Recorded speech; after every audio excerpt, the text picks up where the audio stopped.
اللهم صل على سيدنا ونبينا ومولانا محمد वालिही व सहाबिही व बारिक वसल्लम अलैहि। हबीब करीम जी ज़ात बाबरकात जो इरशाद गिरामिया पाण फरमाइन था रमज़ान शरीफ जे फज़ीलत में त जन्नत के अल्लाह ताला जी ज़ात बाबरकात दरवाज़ा रखिया हर हिक दरवाज़े जे मथां अल्लाह पाक जो नालो रखियो आ। हबीब जी ज़ात बाबरकात फरमाइन था हिकिड़ो दरवाज़ो आ जन्नत जो जंहिंजो नालो आहे रैयान। उन जो नालो रैयान आ। हबीबन करीमन जी ज़ात बाबरकात इरशाद फरमाइन था उहो दरवाज़ो जंहिंजो नालो रैयान आ ओ ख़ास मखसूस आ जेको क़यामत जे ॾिहाड़े रोज़ेदारनि जे लाइ खुलंदो। उन दरवाज़े जे मथां अल्लाह जा मलाइक बि सॾ कंदा ओ रोज़ेदारो जेके रोज़े रखण वारा आहियो अव्हां जे लाइ अल्लाह ताला ही दरवाज़ो मुक़रर कयो आहे हिन दरवाज़े मां वञो। हबीबन जी ज़ात का सहाबा किराम पुछनि था या रसूल अल्लाह उन रैयान दरवाज़े में ख़ुसूसियत कहिड़ी आहे? हबीब जी ज़ात बाबरकात फरमाइनि था पिया ॿियनि माण्हुनि खे जन्नत में वञण खां बाद हिसाब किताब थियण खां बाद सारे मामले खां फारिग थियण खां बाद ख़ुदा ताला जन्नत में दीदार कराईंदो आहे पर रोज़ोदार जंहिं बि जन्नत जे दरवाज़े मां वेंदो आहे दाख़िल थियण सां हुनखे ख़ुदा पंहिंजो दीदार कराईंदो आहे। ॿियनि जे लाइ इंतज़ार आहे जन्नत में वञो उन खां पोइ जॾहिं ख़ुदा ताला फ़ैसिले खां फारिग थिए सॼे जहान खे जन्नती जन्नत ॾे मोकिले दोज़खी दोज़ख ॾे मोकिले सज़ाऊं जज़ाऊं सभु थी मामिलो तय थी वञे हाणे ख़ुदा ताला आख़िर में पंहिंजनि ॿारनि खे दीदार सां मुशर्रफ़ कंदो। अल्लाह ताला जो क़ुरान थो फरमाए यौम वुजूह यौमइज़िन नाज़िरतुन इला रब्बिहा नाज़िरा। क़यामत जो ॾिहाड़ो जंहिं थींदो माण्हू जंहिं जन्नत में वेंदा अल्लाह ताला जी ज़ात बाबरकात पंहिंजे ॿारनि खे पंहिंजो दीदार कराईंदो। बाननि जूं अखियूं पंहिंजे रब जो बेमिसाल दीदार कंदियूं ऐं दीदार बि कंदियूं ऐं हुननि जा चेहरा गुलाब जे गुल वांगुरु पिया बहकंदा। रब जो जमल दीदार थींदो न पर इहो थींदो देर में बाद में। ऐं रैयान दरवाज़े खां रोज़ेदार जंहिं दाख़िल थींदो दरवाज़े जे दाख़िल थींदे ई हुनखे ख़ुदा ताला जो दीदार नसीब थी वेंदो। अवां अंदाज़ो लॻायो त रोज़े खे ख़ुदा ताला केॾो शरफ़ नसीब फरमायो आहे केॾी हुनजी फज़ीलत आहे। मुंहिंजे महबूब करीम जी ज़ात फरमाइनि था पिया त इंसान बुखियो हूंदो आहे इंसान उञारो हूंदो आहे सुबुह खां शाम ताईं अल्लाह जे अमर में खाइण पीअण खां रोकियो पियो हूंदो आहे पंहिंजे नफ़्सानी ख़्वाहिशात जे मथां कंट्रोल कयो वेठो हूंदो आहे पोइ उन खाइण ऐं पीअण बंदि हुजण जे करे हुन जे वात में बूइ थी पवंदी आहे। बूइ सम्झो था न साईं नथो खाए सॼो ॾींहुं बंदि लॻो पियो आहे पाणी कोन थो वञे अंदरि पेट में खाधो नथो वञे सॼे ॾींहुं बंदि हुजण जे करे हुन जे वात में थोरी बूइ थिए थी। हालांकि हा वात जी बदबू इंसान खे पाण खे बि न वणंदी आहे पर मुंहिंजो मदीने वारो साईं सल्लल्लाहु अलैहि वसल्लम फरमाइनि था रब ताला फरमाईंदो आहे रोज़ेदार जे वात जी ख़ुशबू मां अल्लाह पाक खे मुश्क ऐं अंबर खां बि वधीक प्यारी हूंदी आहे। रोज़ेदार जेको वात में हुनखे बुख उञ जे करे बूइ पैदा थी पवे उहा रब जी ज़ात बाबरकात फरमाए थो मूंखे हुनजे मुश्क ऐं अंबर दुनिया में तव्हां इस्तेमालु कयो उन खां बि मां अल्लाह खे वधीक प्यारी आहे। हिते हिकिड़ी ख़ासि ॻाल्हि रहिजी वई उहा तोखे ॿुधायां दुरूद पढ़ मुंहिंजे मदीने वारे साईं ते। अल्लाहुम्म सल्लि अला सय्यदना नबियना मौलाना मोहम्मद व आलिही व सहाबिही व बारिक वसल्लम अलैहि। मुंहिंजा प्यारा भाउ अज़ीज़ ॻाल्हि शान जी आहे ॻाल्हि मान जी आहे ॻाल्हि फज़ीलत जी आहे मौज़ूअ सां ताल्लुक़ नथी रखे पर ॻाल्हि विच ते आई आहे ॿुधाए छॾियां। अर्ज़ु कयुमि त जन्नत जा दरवाज़ा हर दरवाज़े जो नालो आहे हिकिड़े दरवाज़े जो नालो रैयान आहे। कहिड़े तरीक़े सां ॿियनि दरवाज़नि जा नाला किथां रोज़ेदार पियो वेंदो किथां नमाज़ी पियो वेंदो किथां हाजी पियो वेंदो किथां ज़कात वारो पियो वेंदो किथां ख़ैरत वारो पियो वेंदो किथां तहज्जुद गुज़ार पियो वेंदो किथां क़ुरान जो कारी पियो वेंदो किथां आलिम पियो दाख़िल थींदो किथां कहिड़ो पियो माण्हू मुख़्तलिफ़ नेकिन वारा उन्ही दरवाज़े खां पिया दाख़िल थींदा पर रैयान दरवाज़े मां रोज़ेदार वेंदा। सहाबा किराम पुछनि था या रसूल अल्लाह जन्नत में इहे मुख़्तलिफ़ दरवाज़ा भला को अहिड़ो बि तुंहिंजे उम्मत में भाॻन भरियो आहे जो हर दरवाज़े खां हुनखे सॾु थिए? सम्झो था कोन सम्झो आहे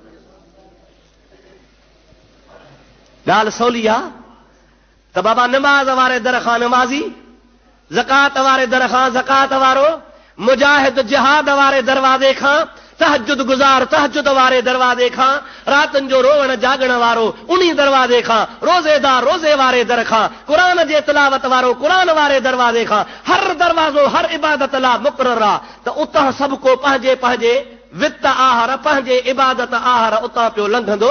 असहाबनि पुछियो साईं को अहिड़ो बि हूंदो जो हर दरवाज़े ते हुनखे सॾु थींदो त हे न हुआ? सरकार फरमाइनि था हाओ या रसूल अल्लाह हो केरा? मुस्तफ़ा फरमाए थो मुंहिंजो अबू बकर सिद्दीक़ आहे। अल्लाह अकबर या रसूल अल्लाह हक़ चार यार। मुंहिंजा प्यारा भाउ तफ़सीर कबीर वारे अल्लामा फ़खरुद्दीन राज़ी रहमतुल्लाह अलैह लिखियो आहे त सैयदना अब्दुल्लाह बिन उमर सब चो रज़ी अल्लाह ताला अन्हु, हज़रत उमर जो पुटु आहे, नबी करीम जो सहाबी आहे, महबूब जी दरबार में वेठो आहे। उहो रिवायत थो करे त मां हिकिड़े ॾिहाड़े रसूलुल्लाह जे दरगाह में वयुसि, वेठो हुउसि, मुंहिंजे वञण खां अॻु में ई अबू बकर ते वेठो हो, पर उनखे पुराणो फाटल चोलो पियल हो ऐं एतिरो त हो चोलो पुराणो हो जो उन चोले खे खजीअ जे फड़हनि सां सुक करे सीने ते वेढ़ो वेठो हो। पंहिंजे हिन चोले खे बटण हन न बाबा, बीड़ा हन न, पर उन बीड़नि जे जाइ ते बटण जे जाइ ते अब्दुल्लाह बिन उमर थो चवे त मां ॾिठो त हज़रत अबू बकर सिद्दीक़ जो न पुराणे फाड़ल चोलड़े खे खजीअ जा फड़ हा ऐं कंडा लॻल हा। मुंहिंजा मिठड़ा भाउ हज़रत अब्दुल्लाह बिन उमर थो चए मां त ख़ामोश वेठो आहियां। थोरी देर गुज़री, मदीने जे शहनशाह सल्लल्लाहु अलैहि वसल्लम जे दरबार में हज़रत जिब्रील अमीन आयो। तलाक बुलंद आवाज़ सां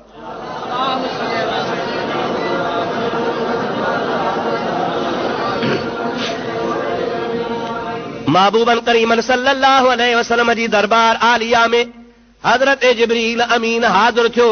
अर्ज़ कई या रसूल अल्लाह सल्लल्लाहु अलैहि वसल्लम, ही छा माजरा आहे? मां ॾिसी रहियो आहियां अबू बकर सिद्दीक़ खे फाटल चोलो पियो आहे ऐं उन चोले खे वरी बटणनि वारी जाइ ते कंडा लॻा पिया आहिनि, फड़हा लॻा पिया आहिनि। छा सबबु आहे?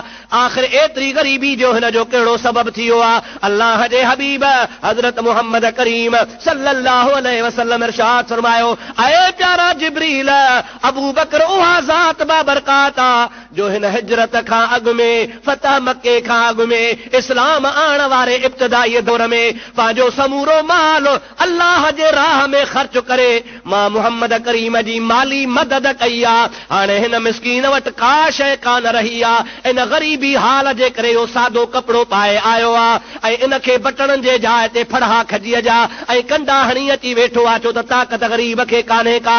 हज़रत जिब्रील थो चए या रसूल अल्लाह, अव्हां खे ख़बर आहे त मां छो आयो आहियां? पाण करीम फरमाइनि था ॿुधाए छो आयो आहियां? चवे थो मूंखे अल्लाह पाक मोकिलियो आहे त वञी मुंहिंजा अबू बकर सिद्दीक़ खे सलाम ॾे। मां अल्लाह जे तरफ़ खां सिद्दीक़ अकबर खे वञी सलाम ॾे। ऐं अल्लाह ताला मूंखे ईअं बि चयो आहे, जिब्रील थो चवे, अल्लाह ताला मूंखे ईअं बि फरमायो आहे त अबू बकर खे सलाम बि ॾे ऐं रसूलुल्लाह खे चओ त अबू बकर खे सलाम पहुचाए ऐं रसूलुल्लाह खे ईअं बि चओ त अबू बकर सिद्दीक़ खां पुछे त तूं इन फ़क़ीरी हालत, इन मिस्कीनी हालत मां अल्लाह खां राज़ी आहियां या नाराज़ आहियां? मां जो तोखे फ़क़ीरी ॾिनी आहे, तोखे मिस्कीनी ॾिनी आहे, हाणे इन मिस्कीनी ग़रीबी फ़क़ीरी हालत ऐं अबू बकर तूं राज़ी आहियां या नाराज़ आहियां?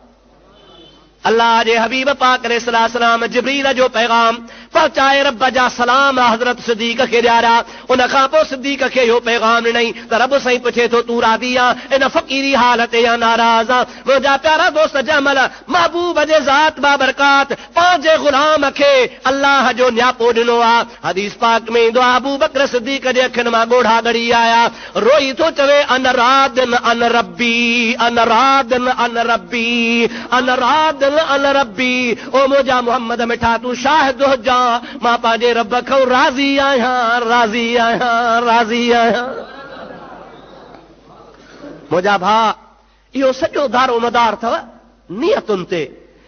अमल त ॿियनि जा बि घणा थी सघनि था, थोरा बि थी सघनि था, पर अमल में इख़लास ऐं ख़ुलूस जेको हूंदो आहे उहो इंसान खे इन मक़ाम ते पहुचाईंदो आहे। रोज़े जी बि अहमियत इन जे करे आहे जो रोज़े में घणे खां घणे हिसाब सां ख़ुलूस अमाल हूंदो आहे। जीअं मां अॻे जुमे ते तव्हांखे ॿुधायो हो त रोज़े जी हक़ीक़त जी ख़ुदा खे ख़बर आहे, ॿिए कंहिंखे ख़बर कान हूंदी आहे। ॿिए कम में रियाव ज़ाहिर थी सघे थो आहे, लेकिन रोज़े में रियाव न हूंदो आहे। अल्लाह खे ख़बर हूंदी आहे, बीबाने खे ख़बर हूंदी आहे त रोज़ायत आहे या न। इन जे करे ख़ुदा ताला फरमायो हो, अल्लाह जो फरमान मुबारक आहे त रोज़ेदार जी जज़ा मां रब पाण आहियां, यानी ॿियनि खे जन्नतूं मिलंदियूं, इनाम मिलंदा, रोज़ेदार खे ख़ुदा जी ज़ात मिलंदी।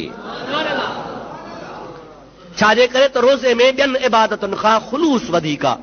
ऐं अल्लाह ताला फरमायो त लअल्लकुम तत्तकून, तज़किये नफ्स जो बहितरीन इलाज आहे। जीअं चइबो आहे फलाणे मर्ज़ जे लाइ फलाणी दवा तमामु बहितर दवा आहे, अखियुनि जे सूर जे लाइ फलाणो ड्रब सुठो आहे, मथे जे सूर जे लाइ फलाणी दवा भली आहे, बुखार जे लाइ फलाणी दवा कामयाब आहे। त अल्लाह ताला क़ुरान मजीद में फरमायो आहे इंसान जे गुनाहनि खे ख़तम करण जे लाइ, इंसान जे ख़्वाहिशुनि खे ख़तम करण जे लाइ, इंसान जे क़ल्ब जे पाकाईअ जे लाइ बहितर खां बहितर इलाज रोज़ो आहे। इन रोज़े सां इंसान जूं नफ़्सानी ख़्वाहिशूं ख़तम थींदियूं आहिनि, नफ़्सानी इरादा तर्क करे अल्लाह जी रज़ा हासिल कंदो आहे। अवां कोन था ॾिसो, अवां जे घर में अन्न बि आहे, अवां जे घर में गोश्त बि पको पियो आहे, अवां जे घर में खीर बि आहे, अवां जे घर में हर बहितर खां बहितर खाधो पियो आहे, बुख बि अथव, ज़रूरत बि आहे, ॾिसेव बि को नथो, अकेला कमरे में वेठा हो, सॼी फ्रिज अवां जे घर वारी फ्रूट सां भरी पई आहे, थधे पाणी सां भरी पई आहे, पर अवां जो ज़मीर चवंदो आहे न खाइणो नाहे, छो त अल्लाह जो मनो अमर थियल आहे। रब मनो फरमाई आहे एसी ताईं न खाईंदुसि जेसी ताईं सांझीअ जे टाइम ते मुअज़्ज़िन अल्लाहु अकबर जो आवाज़ नथो करे पियो।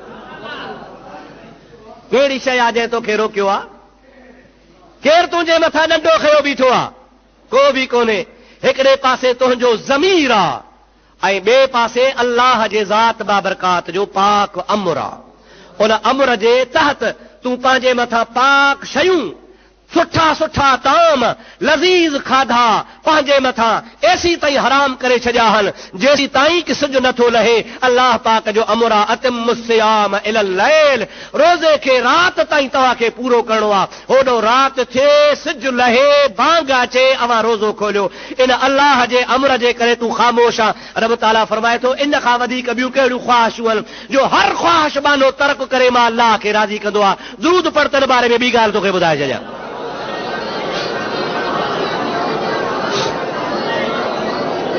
अल्लाहुम्मा सल्लि अला सय्यदना व नबियना व मौलाना मुहम्मदिन व आलिहि व असहाबिहि व बारिक व सल्लिम अलैहि। करंट आहे इसमें सलात सलात बुलंद आवाज़ सां। अल्लाहुम्मा सल्लि अला सय्यदना व नबियना व मौलाना मुहम्मदिन व आलिहि व असहाबिहि व बारिक व सल्लिम अलैहि। दोस्तों अज़ीज़ो, ॿी ॻाल्हि ही आहे त अल्लाह सी फरमायो लअल्लकुम तत्तकून, रोज़े रखण सां तव्हांखे तक़वा मिलंदी। इहो छो? हिन जे लाइ फ़लसफ़ो इहो आहे, इस्लाम असांखे इहा ॻाल्हि सेखारी आहे त इंसान जे अंदरि जेके बि ख़राबियूं जिस्मानी हुजनि चाहे रूहानी, उहे सभु पेट जे करे पैदा थींदियूं आहिनि। इंसान में शहवत जो ग़लबो घणे खाइण जे करे थींदो आहे। शरारतूं फितना इंसान जे पेट भरण खां पोइ ईंदा आहिनि।